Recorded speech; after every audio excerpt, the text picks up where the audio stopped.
Season 4 of Bridgerton shifts the focus to Benedict Bridgerton, the second eldest Bridgerton brother, and adapts the storyline of Julia Quinn's novel An Offer from a Gentleman. The season blends romance, class conflict, identity and social expectation, telling a Cinderella-inspired love story between Benedict and a mysterious young woman named Sophie Beek. While the core of the season revolves around their relationship, the wider Bridgerton family, and the ever-present influence of London's social hierarchy, play major roles in shaping the narrative. The season opens during another London social season, with the Bridgerton family preparing for a grand masquerade ball hosted by Violet Bridgerton. The event becomes the catalyst for the entire story. Benedict, who has spent much of his life feeling directionless compared to his siblings, attends the ball somewhat reluctantly. Although he enjoys art and creative expression, he struggles with expectations placed upon him by society and his aristocratic family. Marriage has never been his main focus, and he views many society events as superficial. At the ball, however, everything changes. Among the masked guests is a mysterious woman dressed in silver who captures Benedict's attention immediately. She carries herself with grace and intelligence and seems unconcerned with impressing the ton. When the two dance together, their conversation reveals a deep compatibility. They share curiosity, humor, and a sense of independence from societal rules. The evening becomes magical and dreamlike, yet the mystery woman refuses to reveal her identity. Before midnight, she abruptly leaves, disappearing into the crowd. Benedict is left only with the memory of their connection and a single clue: the image of the lady in silver. From this moment onward, he becomes determined to find her. The mysterious woman is Sophie Beek, whose story mirrors a classic Cinderella narrative but with deeper emotional complexity. Sophie is the illegitimate daughter of an earl. Although her father cared for her and ensured she received a good education, she was never publicly acknowledged as his daughter. After his death, Sophie's life changes dramatically. Her stepmother, Araminta, takes control of the household and treats Sophie as a servant rather than family. Araminta prioritizes her two biological daughters and resents Sophie for the attention she once received from their father. Under her stepmother's rule, Sophie is forced to work as a maid within the household. Despite her noble upbringing and intelligence, she lives in a position far below her birth status. The masquerade ball becomes Sophie's only opportunity to briefly experience freedom. With the help of a sympathetic maid, she secretly attends the event wearing a borrowed silver gown and mask.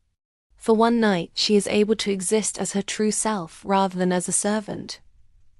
But she knows the illusion cannot last. If discovered, her stepmother would punish her severely. That is why Sophie disappears before midnight, leaving Benedict searching for someone who technically no longer exists.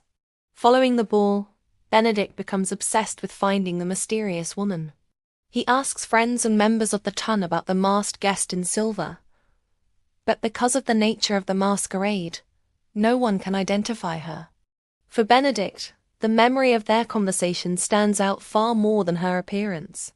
He believes he encountered someone genuine in a world filled with social performance. However, months pass with no leads. Eventually, Benedict begins to doubt that he will ever find her again. During this time, his personal storyline explores his growing frustration with aristocratic expectations. Benedict feels trapped between duty and individuality. Unlike his older brother Anthony, he has never fully embraced the responsibilities of the family. His search for the lady in silver becomes symbolic of his search for meaning and authenticity. Fate brings Benedict and Sophie together again, but under very different circumstances. While traveling outside London, Benedict encounters Sophie working as a servant in a rural household. Sophie steps in to save another servant from a beating, and then Benedict saves her, but is injured. Sophie and Benedict travel to his cottage to get out of the rain, where she helps restore him to health, and in return, he gives her a job at Bridgerton House. Benedict notices her intelligence and kindness immediately. The two develop a friendly relationship, but Benedict does not recognize her as the woman from the ball. Sophie recognizes him instantly. However, she deliberately hides the truth about the masquerade. She knows that revealing her identity would expose her deception and potentially bring humiliation or punishment. Despite this secrecy, their connection deepens. As Benedict and Sophie spend more time together, their friendship gradually turns romantic. Yet their relationship faces enormous obstacles. The most obvious barrier is class difference. Benedict is part of London's elite aristocracy, while Sophie is publicly known as a servant. In Regency society, a relationship between them would be scandalous and socially unacceptable. Sophie also carries deep emotional wounds from her upbringing.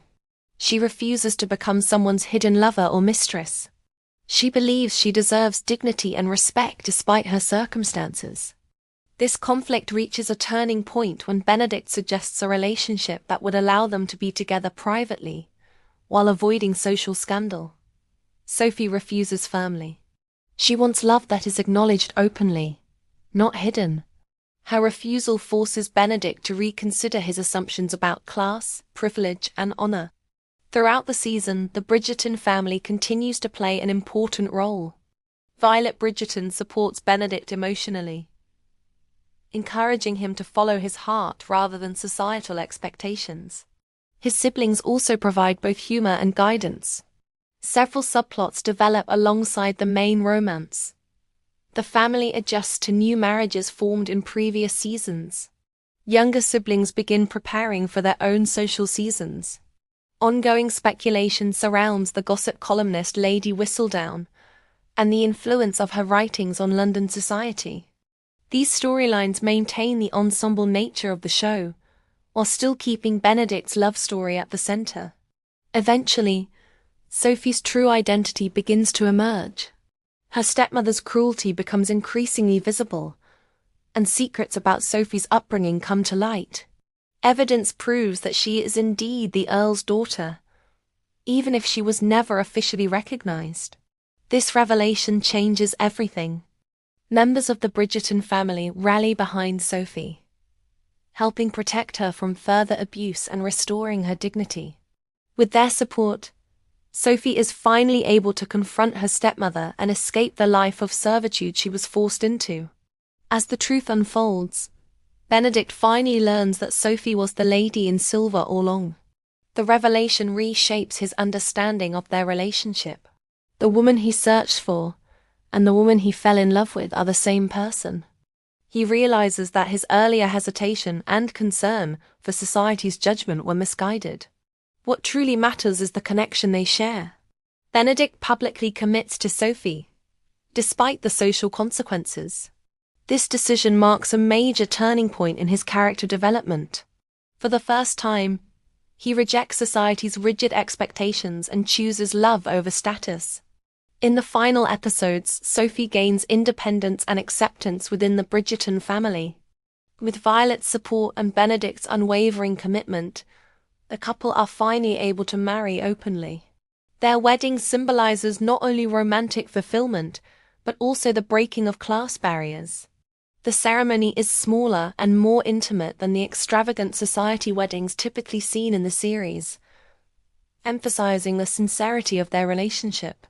The season ends with the Bridgerton family celebrating the union, while hints are dropped about future stories involving other siblings. As Penelope has stepped down as Whistledown, we see another mystery writer emerge who has taken over Whistledown at the end of the series. We also see Cressida return to society. If you enjoyed this video, please like and subscribe for more.